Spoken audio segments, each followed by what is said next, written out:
All right, welcome to another session. We're going to talk today about interviewing skills. Our hope is that it truly is interview skills that leave them wanting more.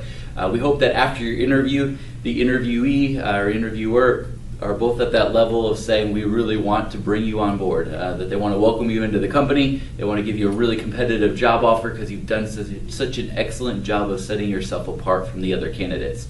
In the interview process and the cycle of getting a job or job application process, if you're getting interviews, your resume is good, it's doing its job. If you're getting interviews but you're not able to close the deal, you need some help. And so my hope today is to give you some good framework around interviewing, what that means, some tips to help you maybe excel and hopefully stand out from the rest of the crowd.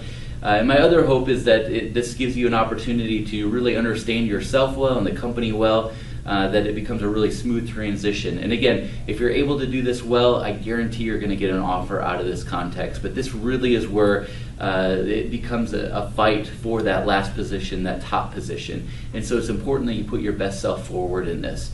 In the interview process as well, if you want some help, first off, I would encourage you to come to the Career Development Center. Myself or one of the other career development professionals that work with us are welcome to give you and willing to give you a mock interview. And so I'd encourage you to come sign up with us.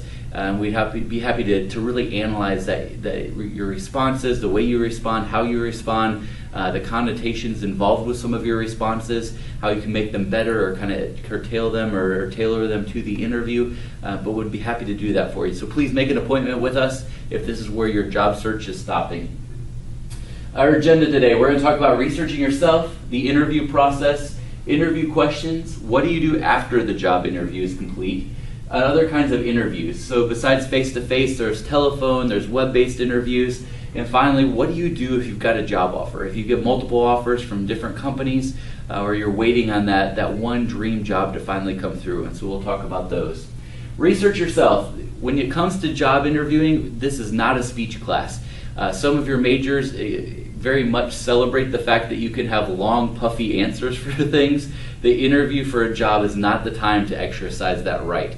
You really need to understand what the employer is asking and directly answer the question that they're asking. Not another one that comes to mind, but specifically what the employer is asking, and be able to tell them a good story about yourself that's short and concise.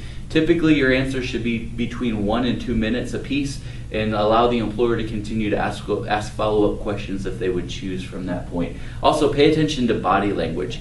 If they start rolling their eyes or their eyes sink back to the back of their head, typically that's a good sign for you that you need to keep moving, or if they start shuffling papers or getting distracted with other things, that means your answers really are too long at that point. So again, kind of feel that the temperature of the room, if they're all really still with you, that means that you're hitting it right on the mark. If they're giving you head nods and affirmation around some of that, again, those are things you want to pick up on.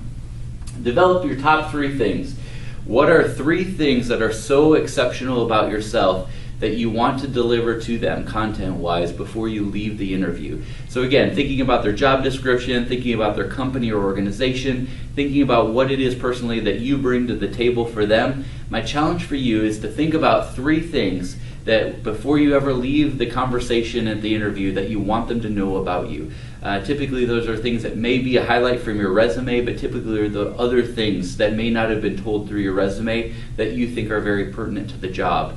And you need to try and weave those into answers. You need to try and just make sure that those things are communicated. Often at the end of the interviewer might say, is there anything else that you'd like to tell us about yourself? Again, that's a great segue into being able to speak on those topics.